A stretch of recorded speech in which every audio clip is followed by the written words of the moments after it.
Hey friends, I'm Cam. I'm your host of the Render Podcast, and I'm so excited to be talking to you all about contracts today. Today's episode is going to cover a lot of the legal terms, it's going to cover a lot of detail, and I really suggest if you have time and you're not driving right now, that you pull out your notes section on your phone or you pull out a notebook and pen and you take some notes on this or come back to it often. We are going to be talking about everything that you need to put in your contract to make sure that you are legally safe as a business when it comes to renting your inventory out. So sit back, relax, and get that notebook out because we are going to really get in to a lot of detail today in today's episode, all about contract needs for your rental company. All right, so today's episode is all about contracts. And I will say I've had a contract from the very start of my business because legally you have to. But I will say my contract was, I don't know, maybe half a page, maybe 3/4 of a page. Now it is multiple pages long and full of lots of legal terms and things that really protect me as a business. It has saved me many times when it comes to situations that come up because they do come up. It's not always going to be a perfect day at your rental company. There are going to be clients that don't pay on time, or they don't sign their contract and make a payment at the same time, or they have an issue with an event, or something comes back damaged, or you have to cancel due to weather, or something happens and it's not always a perfect day.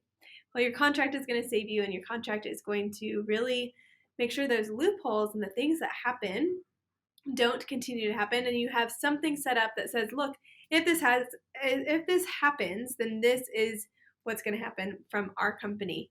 It is normal, and my dad told me this when I started my company. He said, Cam, at some point in business, you will have to sue someone and you will be sued. It's part of small business and it's nothing to be afraid of.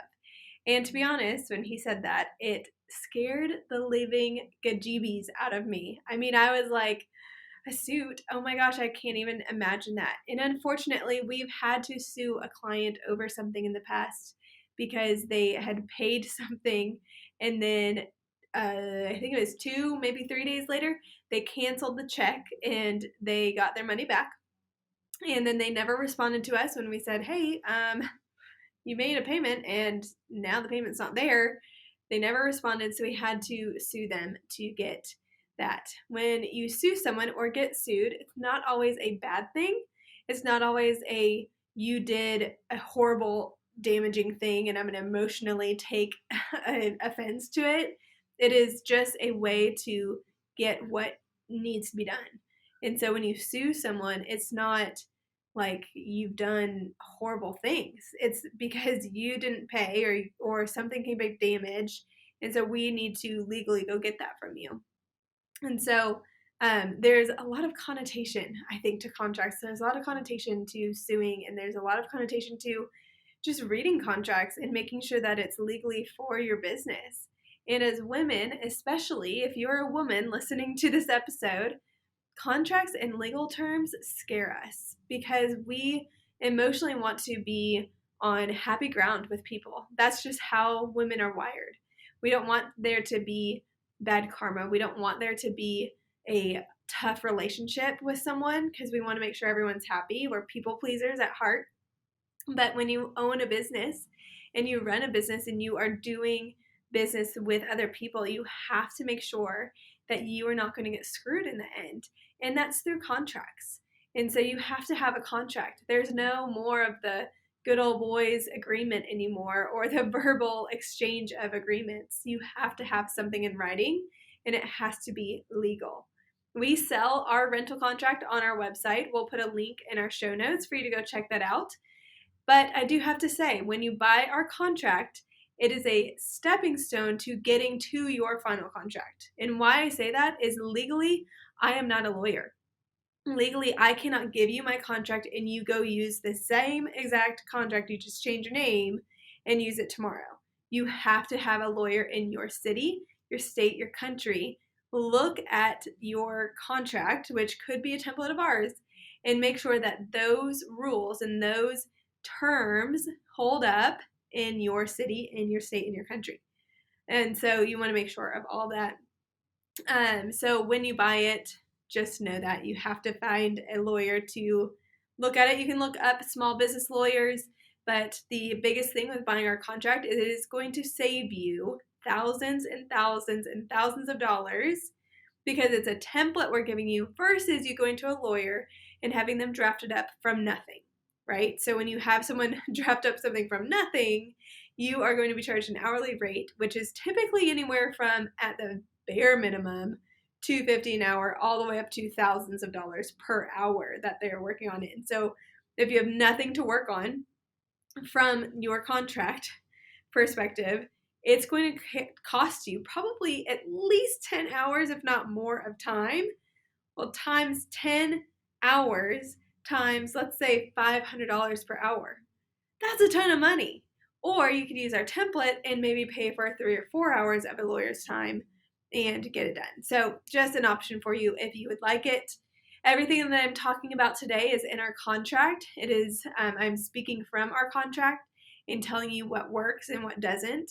We also have the experience of working with a lot of other companies and have seen companies in other states and countries and cities operate their businesses and what terms are typical for the event rental company industry. And so I'm excited to get into today's episode. Before we get into anything, I'm going to tell you our contract terms and walk you through the main points that you need. I'm not going to read you our contract, but I'm going to talk about the main points and main things that you need to have in your company.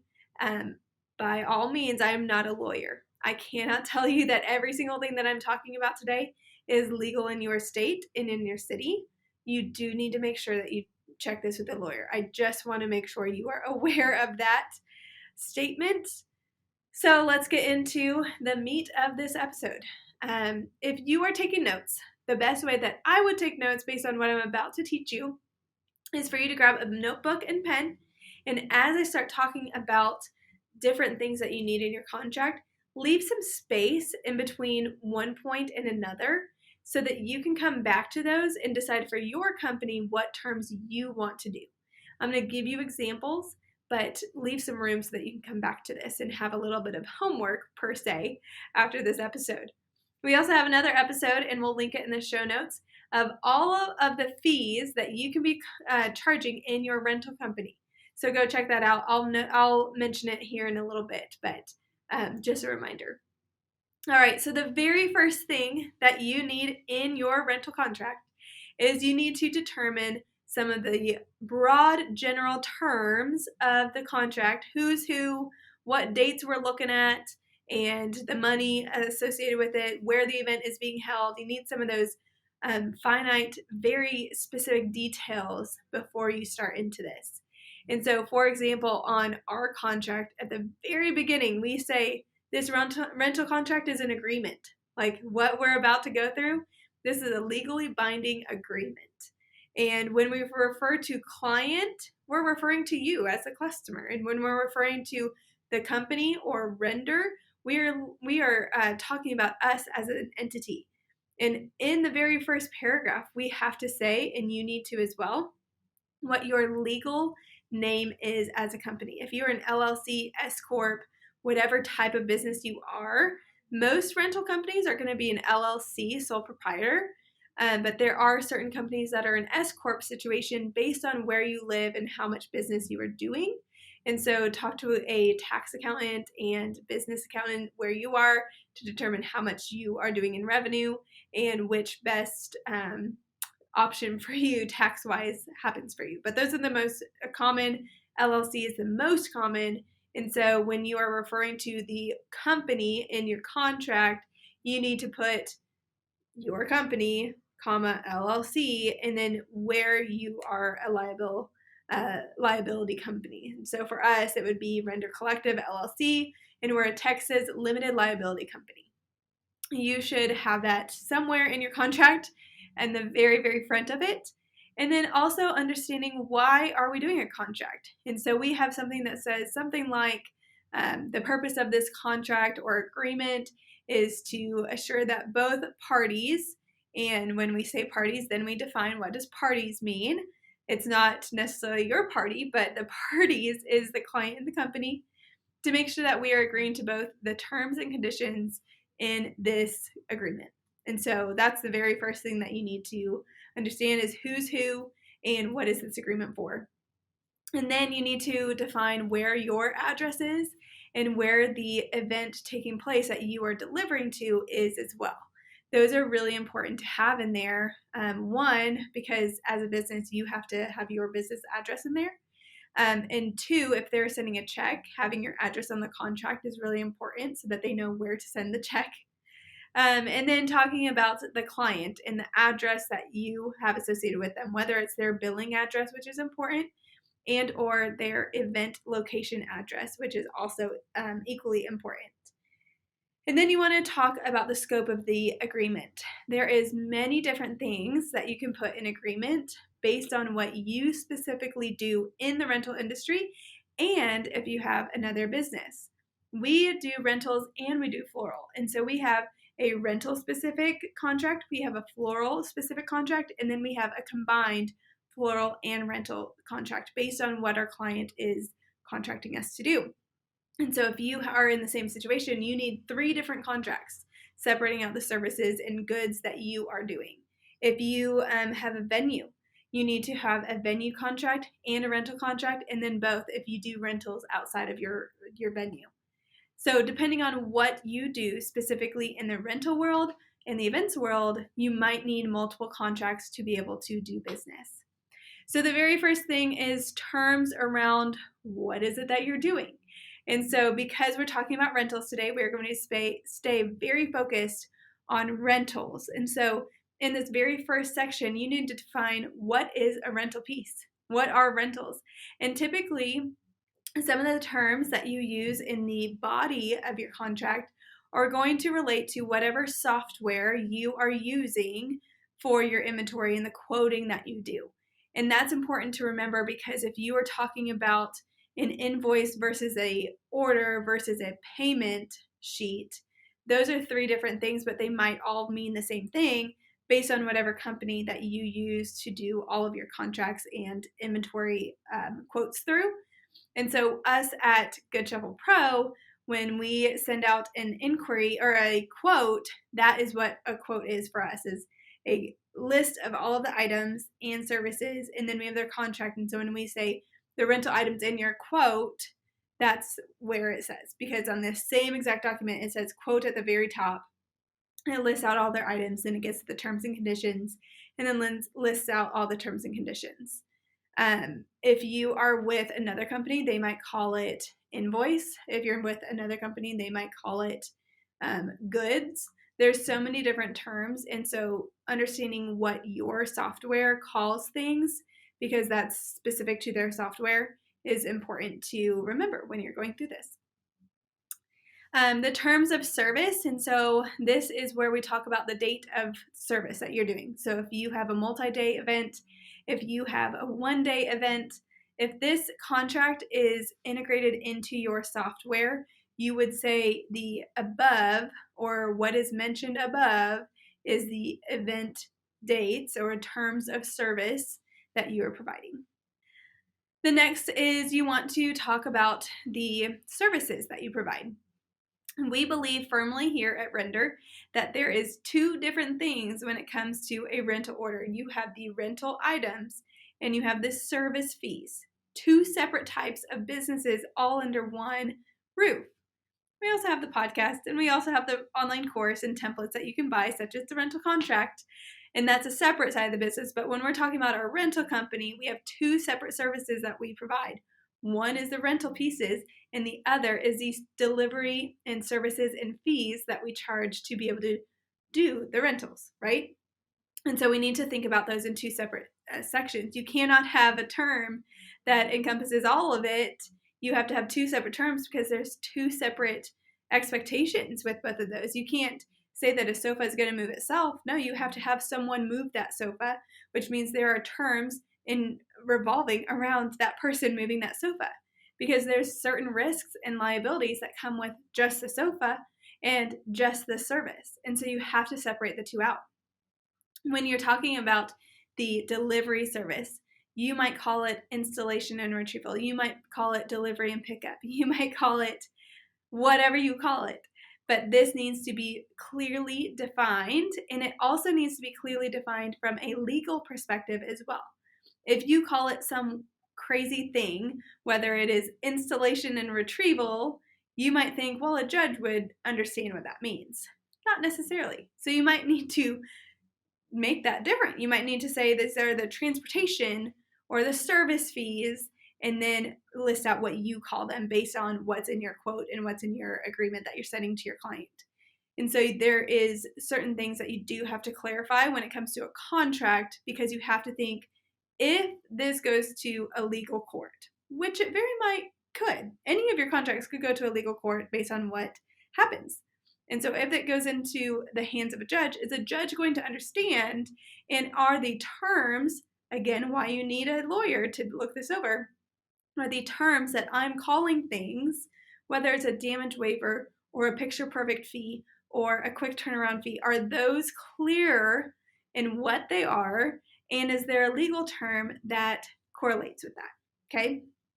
And so these are the main things that you need to look at: is the term of the service, the location of the service, the items, the products of the service, and then the actual service fees.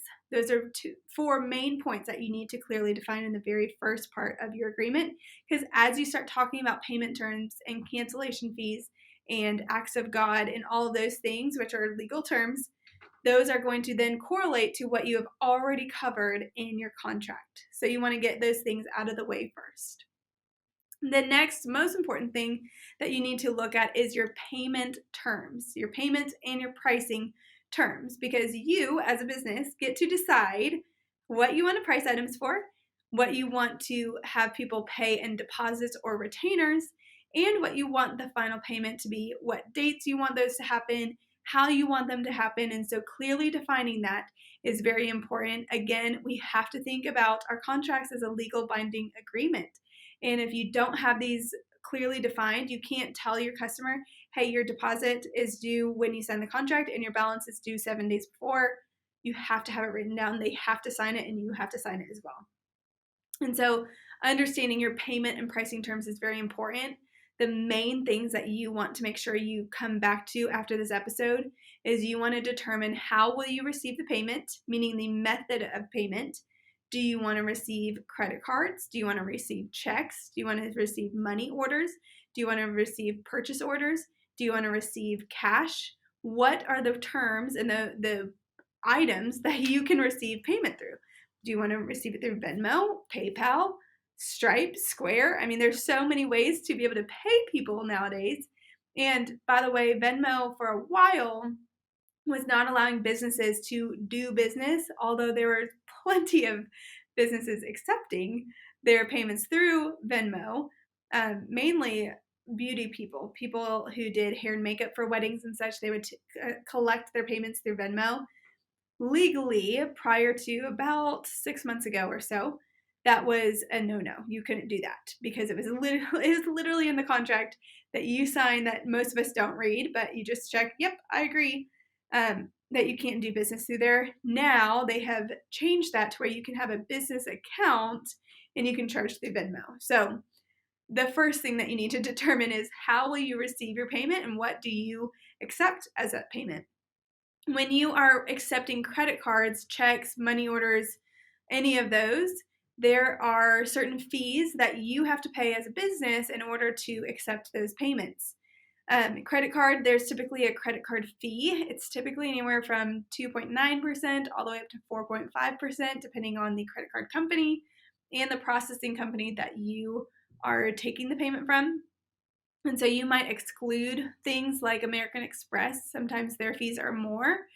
And you might not accept credit cards at all because there's a 2.9% fee, especially if you're taking it through a third party, whether it's PayPal, Stripe, Square, all of the things. There's so many. And so you can choose, hey, I don't want to accept credit cards because I don't want to pay the fee. Some states and some cities allow you to pass on that credit card fee to your client.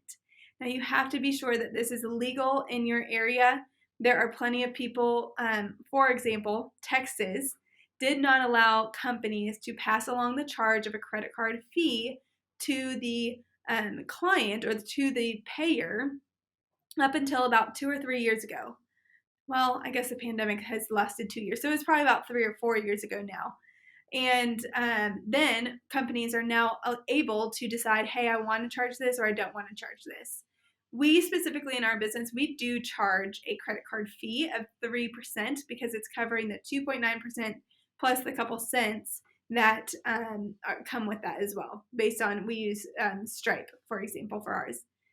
And so, all that to say, make sure that's legal. Some companies choose not to pass that along because they want to make sure they're not, hurting the client, or they don't want to make sure that they are not being fair to their client when it comes to the payment terms.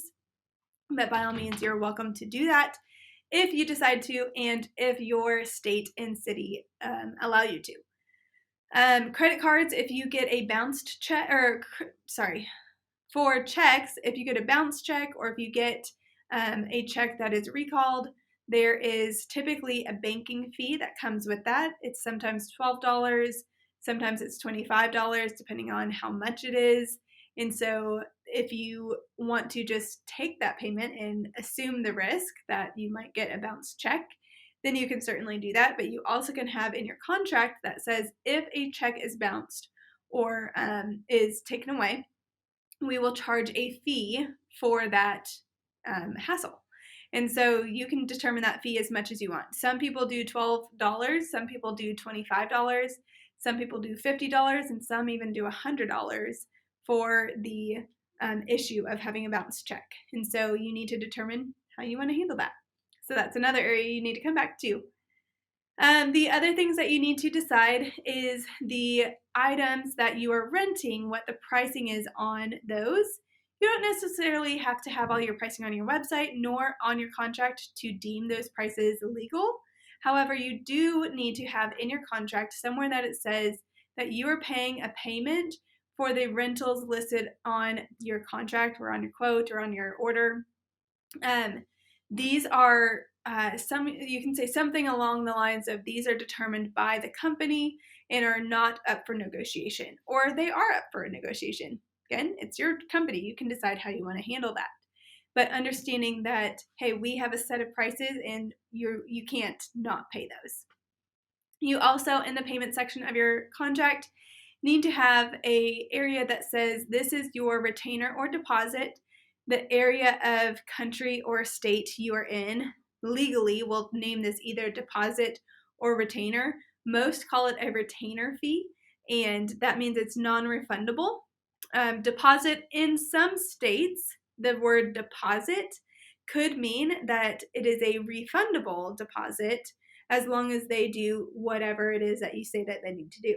And so understand in your city, your state, your country, that whatever the initial payment is made is legally the right terms for your area. So whether that's retainer fee, deposit fee, initial payment, first payment, whatever that looks like to you, make sure a lawyer tells you exactly what's legal.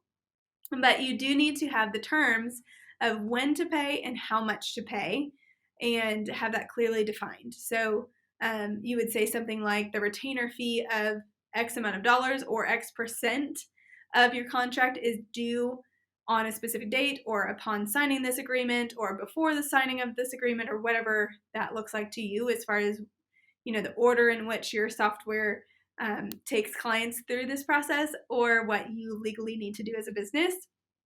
And then if you require any additional payments between the first payment and the last payment, the remaining balance, then you need to list those payments, when they're due and how much they are charged at, whether it's a dollar figure or a percentage figure. And then you need to determine your final payment, or your remaining balance on your order is due how many days in advance. Typically, we see anywhere from the day of the event, 3 days before, 7 days before, 14 days before, or 30 days before. Those are what is typical in the events industry. I do not recommend doing 3 days before or the day of the event, because depending on how they pay you, you're not actually going to receive those funds in the timing that that you do the event. And so that's important. So ours is anywhere from 7 days to 30 days based on when you sign your contract and if you are doing floral or rentals or both with us. So it just depends on what the client is doing. We have a couple different payment terms under ours, which is why we have multiple contracts that tell you what your term is based on what you're doing with us. There is also an area that you need to talk about, which is any late fees or late payments or unpaid fees that happen. It's going to happen. It just is the name of the game. It's part of being in business that people don't pay on time. And so you need to determine the terms around that. So what I mean by that is, will you consider something late once it's hit 1 day past the final balance date? Will you determine the late payment as 7 days past, 30 days past? What is your past due time frame of when it actually becomes a past due amount? And if you do have a past due, are you going to charge a fee, whether that's a percentage of the order or percentage of the balance that's owed, or if it's a flat fee, or if it's a scaling fee based on how long it goes until they pay. There's been clients in the past that haven't paid anywhere from 30 to 65 days after the event. And they had some pretty hefty late fees because of that. And so determine what you need to do as a business and how much of a hassle it is for you to, bombard them with emails and calls to get your payment. And that's really important. Another thing that you need to determine when it comes to this is any net payments that you are agreeable to. This might not be in your initial contract, but as you start working, especially with corporate businesses, they are going to want to, at some point, start negotiating with you on payment terms. A lot of companies will ask for net payments. What that means is net means after the time that you are delivering their service or their goods. And so you might have a net 15, which means 15 days after the event. You might have a net 30, net 45, net 60. We use great precaution when we do a net payment, and we make sure that our contract is covering all of the bases when it comes to a net payment, because technically you've already done the service and you're just waiting on the payment versus someone pays and you just have to fulfill your obligation. And so we just want to make sure that that is very clear in when your payments are due. And if you don't hold up your side of the agreement of paying when you say you are, then here's the penalties for not agreeing. So make sure you are understanding that. All net payments, if someone comes to my sales team and says, hey, I'd like to do a net 15 or net 30, they have to get that approved with me before they agree to that, because I want control over how long we are going to wait until we get payment. Because a lot of times, especially as a provider of service or goods that cost us money, we are having to front load the cost of their event before they pay a cent.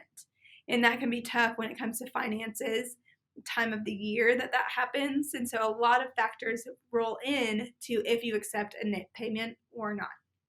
And so that's everything about payments. There's a lot of content we just covered, and you're going to want to come back to this section of this podcast episode to determine the key things that you need to determine, which are payment terms, how you'll receive payment, late fees, dates of payments, percentages or flat fees of payments. All of that needs to be determined before you start your business.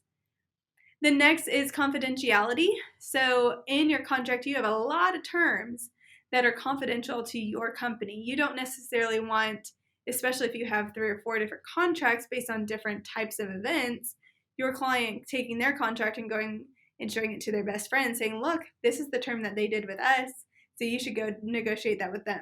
We don't want that to happen. If we negotiate something with someone, that doesn't mean that we're agreeable to negotiating with everyone. And so a confidentiality clause in there is going to protect you from that. You want to talk about the relationship of parties. This is important to determine, yes, you are a client, yes, I am a company, but this is a legally binding agreement, and it's not something that we're just going to be like, oh, we're friends, so it's no big deal.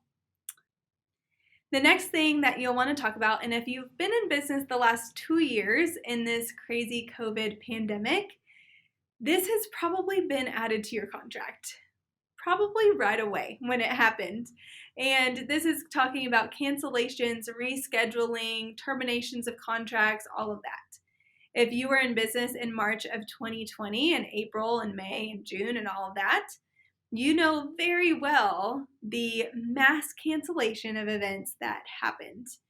And it was tough as a business. We had to really rely on our contract when it came to that. Typically, prior to the pandemic, we really didn't have to use our contract against anything because nothing out of the ordinary happened on a regular basis. But since the March of 2020 events cancellation, that's happened quite a bit. And so you want to have a clause that talks about pandemic language, that talks about force majeure, that talks about cancellations, termination, rescheduling, breach of contract, all of that. And this needs to be a very thick area of your contract because unfortunately, there's going to be cancellations for a while. I don't think it's going anywhere. And we've unfortunately felt the weight of cancellations again recently. And we're hoping it comes to a slow, and I'm hoping truly for you as well that cancellations and reschedules do not happen as often anymore. But nonetheless, there's going to be someone that cancels, whether it's COVID related or not, in your future. And so determining your terms around that is really important. There should be timing that is discussed in this section. So how long before their event can they cancel or reschedule? Are you going to allow them to cancel day of and get any type of a refund? Are you going to allow them to cancel 14 days before? What about 30 days before? What about 60 days? What about 120 days? There's a lot of different terms that you can determine here. And you can have different day amounts based on the situation and based on what they have. Whether it's a financial threshold that determines the amount of time before, or whether it's a situational. You need to decide that for your company. If there is a termination of the agreement, meaning they're not wanting to reschedule, they just want to be done with the agreement completely. Maybe they canceled their wedding, or maybe they canceled their event and they can't do it anymore and they just want to cancel. Are you going to give any refunds? Are you going to still charge them for the entirety of their contract? And if you are, is there an amount of time that happens between those? So those are things that you have to determine in your business before you can continue to do business, as it's incredibly important. If there's a breach of contract, meaning if you are holding up your end of the deal, yet they are not, and it doesn't have to necessarily do with rescheduling, termination, or canceling their contract, but there's a breach of the contract, meaning you did not pay or you did not open your doors when you said you were going to, and our team had to wait, or there's something on their end that was not that was agreed upon that did not actually happen. There needs to be a term in there that what are you going to do as a business if that happens. There is limit of liability. This is a necessity in all contracts, as is everything else that we've talked about. But this is very, very common in contracts, whether you're in the events industry or not. Most contracts are going to have a limitation of liability, and this is language that is typically based on your state and based on your area. This is essentially saying that we are a limited liability company, and there are limits to the liability that we will take on. Meaning, I'm not going to take on the world being blown up and still having to do your event. There is things that are outside of our control that happen in this industry. Limited liability has helped some people in this pandemic based on your situation and where you're at in the country and in the world. Other than limit of liability, force majeure happened, and that was able to overcome some of the companies based on the services you provide in the area that you live in. And some have to have a pandemic-specific language, which prior to March 2020, none of us had pandemic-specific language in our order or in our contract. So now that has changed. There is also additional terms and conditions that you need to determine for your company as well. This is going to be if someone decides to sue someone. So if I decide to sue a client, or if a client decides to sue us, what is your rule as a company that you will abide by? Does that mean that you will pay our legal fees if you are suing us and we didn't do anything wrong, but you want to sue us anyways? And does it mean that you require mediation before you go to a courtroom? Do you have to have an attorney? And do they have to have an attorney? Those are things that you have to understand and determine as your company. That is very important. I had a wedding planning company before I started really full-time in rentals.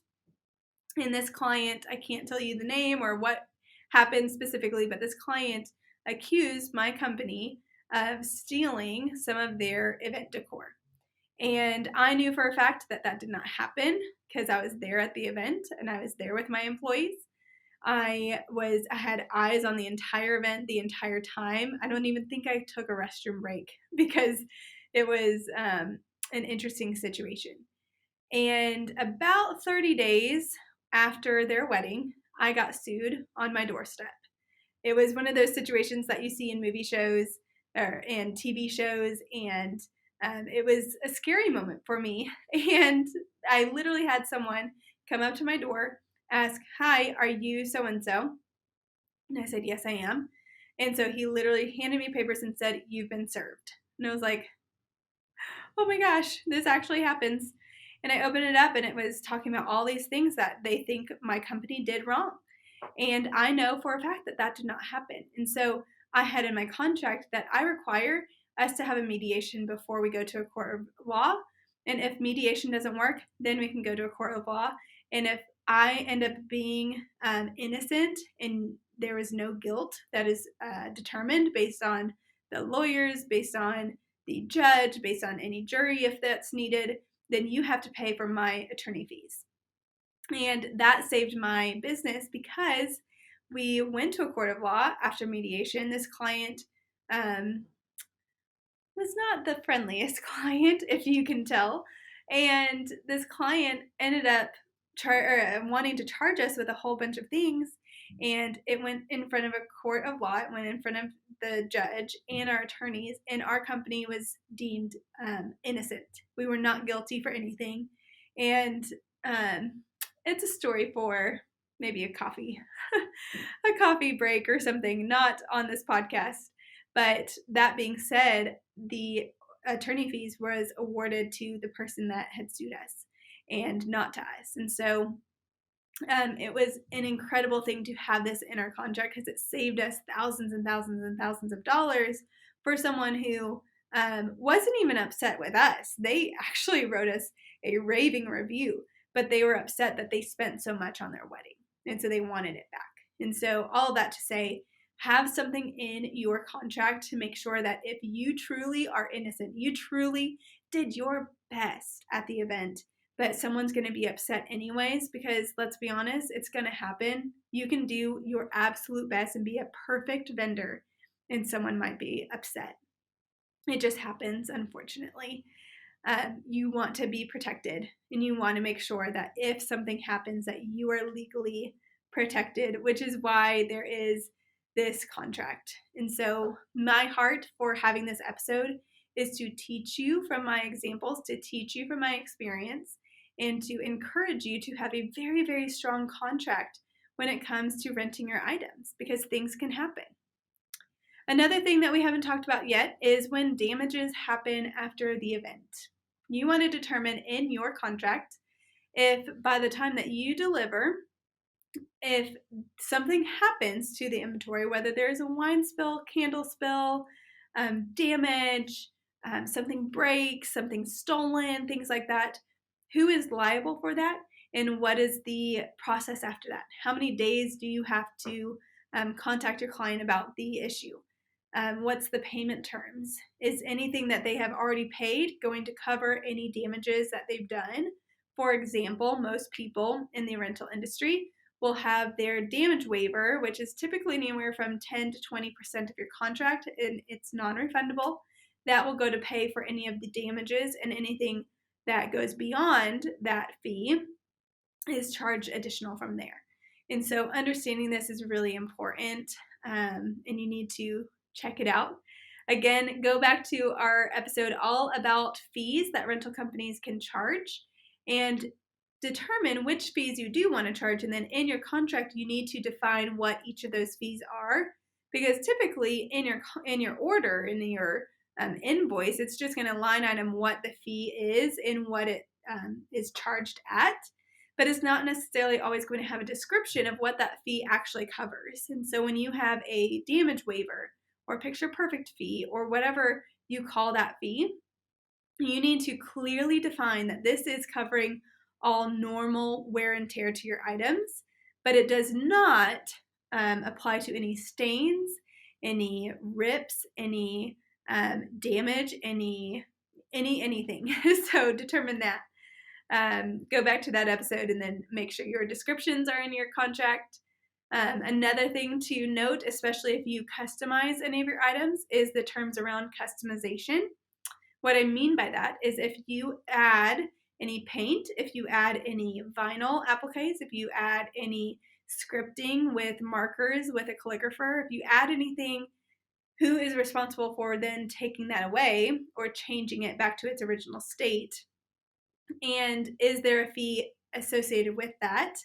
And what is that fee charged at? And so determining that is really important, because especially as us as a rental company and many others, there's a lot of times that I will put vinyl on our items because it elevates the experience and it elevates the item.